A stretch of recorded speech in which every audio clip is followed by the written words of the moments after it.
दोस्तों, आज हम मिलेंगे ऐसे दिग्गज नेता से जिनका सिर्फ नाम ही काफी है, बिट्टू भाई। बिट्टू भाई, पहले तो नमस्ते, जय झूलेलाल, जय हिंद। नमस्ते नमस्ते, जय झूलेलाल, जय महाराष्ट्र। जय महाराष्ट्र। सर, इलेक्शन में आने के पीछे आपका रणनीति या मकसद क्या है? सबसे पहले उल्लासनगर दर्पण न्यूज का धन्यवाद करूंगा Matai ji. Thank you sir. आप आए समय निकाल के मेरा इंटरव्यू करने या मुझसे सवाल जवाब करने, उसके लिए आपका धन्यवाद। बिट्टू जी, आपका शिवसेना से नाता, हमने यहाँ पर एक फोटो देखा जहाँ बाला साहब ठाकरे जी आपके साथ रुके हैं, इतने सालों पुराना है और आजकल नए चेहरे भी आ रहे हैं जिससे वो चाहते हैं कि पुराने चेहरे को हम रिप्लेस करें, लेकिन जिसको बोलते पुराना चावल एकदम पका हुआ रहता है। तो सर, आपका बाला साहब ठाकरे शिवसेना से कैसे प्यार था और आगे आपकी रणनीति क्या है सर? मैं सन 1991 से शिवसेना पक्ष के साथ जुड़ा हुआ हूँ। स्वर्गीय बाला साहब ठाकरे जी के विचारों से प्रभावित होकर शिवसेना पक्ष के साथ, और धर्मवीर आनंद दिगे जी के जो विचार से, उनसे धर्मवीर आनंद दिगे जी साहब से तो बहुत बार मिलना जुलना हुआ, तो उनके विचारों से प्रभावित होकर शिवसेना पक्ष में आया और तब से आज तक शिवसेना में ही हूँ और आगे भी जब तक हूँ शिवसेना में ही रहूंगा। जी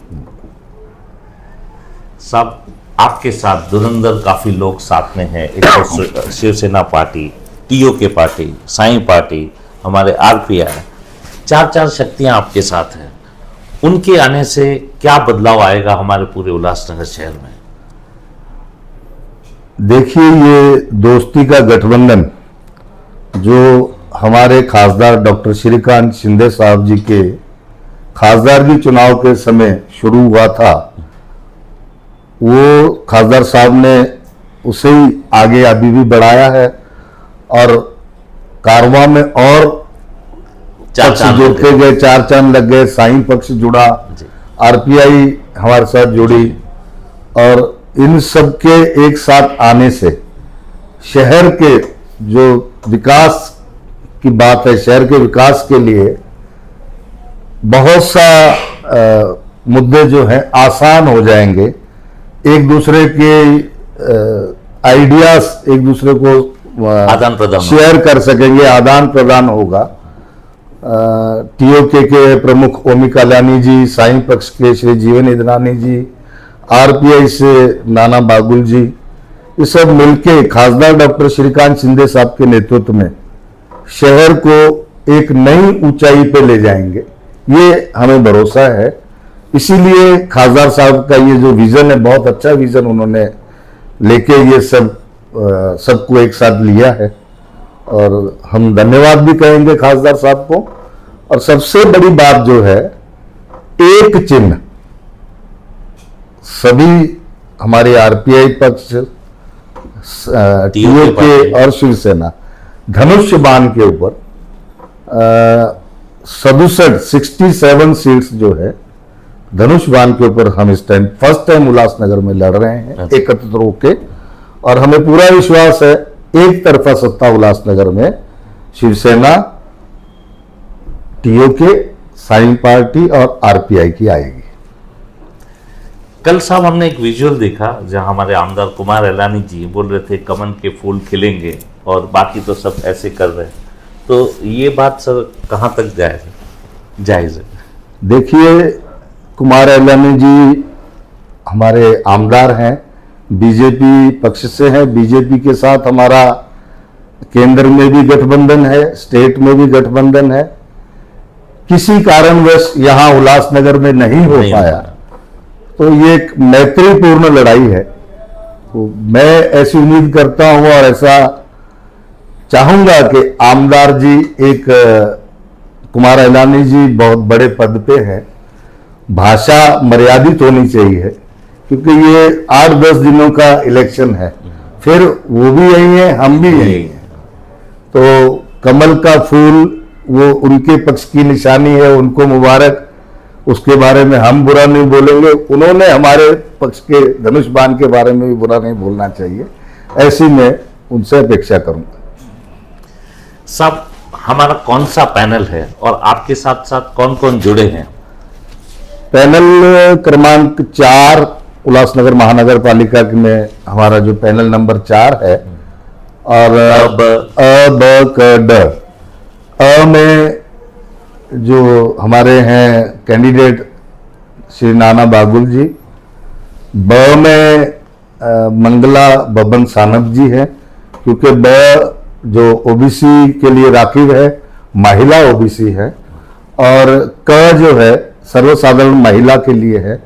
वहाँ पर हमारी रूपाली विशाल मस्के जी करके हैं, हमारे पुराने दिग्गज नगर सेवक श्री अंकुश जी मस्के, उनकी बहू है ये, और ड में मैं खुद स्वतः यहाँ पर प्रत्याशी हूँ। साहब, आप जीत के आएंगे, उसके पीछे आपकी रणनीति क्या होगी और हमारे शहरवासियों को उससे क्या लाभ मिलेगा? देखिए, 2017 का चुनाव हमने लड़ा, पैनल पद्धति में लड़ा, और पब्लिक की कृपा से हम लोग चुन के आए, पूरा पैनल ही हमारा शिवसेना का चुन के आया। तो बीइंग फर्स्ट टाइम नगर सेवक चुन के आने के बाद हमने दिन रात प्रभाग के लोगों का काम करने के लिए दिन रात एक किया, और खासदार साहब के नेतृत्व में, खासदार साहब के मार्गदर्शन में पहली बार नगर सेवक होते हुए भी 40 से 50 करोड़ के आसपास निधि लेके हम चारों नगर सेवक लाए, जिसमें आप शहर की बात करेंगे तो आप देखेंगे डॉल्फिन रोड, जो शांति नगर साईं बाबा मंदिर से सूर्य नमस्कार चौक सी ब्लॉक तलक का ये रोड था, इससे आप लोग अच्छी तरह के वाकिफ थे, रोड का हाल क्या था। हाँ, खड्डे थे बहुत सारे। खासदार साहब के मार्फत MMRDA से 26 करोड़ रुपए की निधि से ये काम एक पूरा किया हमने। और इसी तरह हमारे प्रभाग में 17 नंबर स्कूल मराठी शाला जो एकदम जर्जर अवस्था में आ गई थी, उसके लिए MMRDA से खासदार साहब के थ्रू 7 करोड़ रुपए का निधि लाके वो पूरी नया स्कूल RCC बिल्डिंग हो गई, साथ ही साथ वहां पर लाइब्रेरी हो गई। वहां पर बच्चे जो आगे UPSC वगैरह एग्जाम करना चाहते हैं वहां पर पढ़ाई कर सकते हैं, वहां पर सभी प्रकार की बुक्स भी अवेलेबल है। और इसी प्रकार से अंबेडकर नगर में 4 करोड़ रुपए की निधि लाकर अंबेडकर भवन का निर्माण जारी है, और ऐसे कई सारे काम पैनल क्रमांक 4 में हमने किए हैं। काफी बड़ा मुद्दा है इलीगल बिल्डिंग्स कंस्ट्रक्शन को लीगलाइज कराना, जिनके घर जा चुके हैं उनको वो रीडेवलप करवा के देना। इसके बारे में वैसे भी एकनाथ शिंदे साहब जी हमारे और हमारे डॉक्टर श्रीकांत शिंदे जी लगे पड़े हैं, उसके बारे में आप उनके साथ क्या बैठक करके करवाएंगे सर?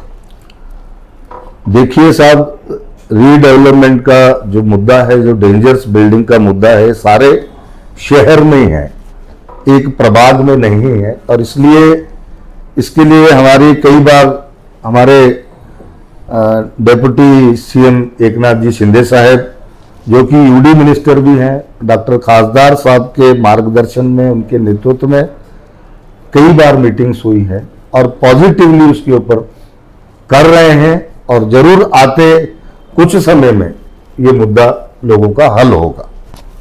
ये थे हमारे सर, शिवसेना के बहुत ही दिग्गज प्रमुख। हम ऐसे मुलाकात बार बार उनसे आके लेते रहेंगे। दर्पण न्यूज से आपको धन्यवाद।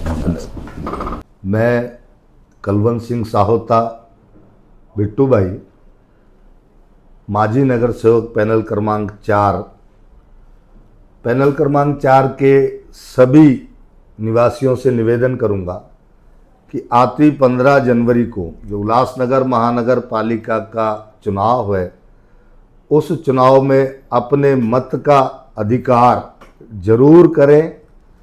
मत आप चाहे किसी को भी दें, पर मतदान जरूर करिए। धन्यवाद।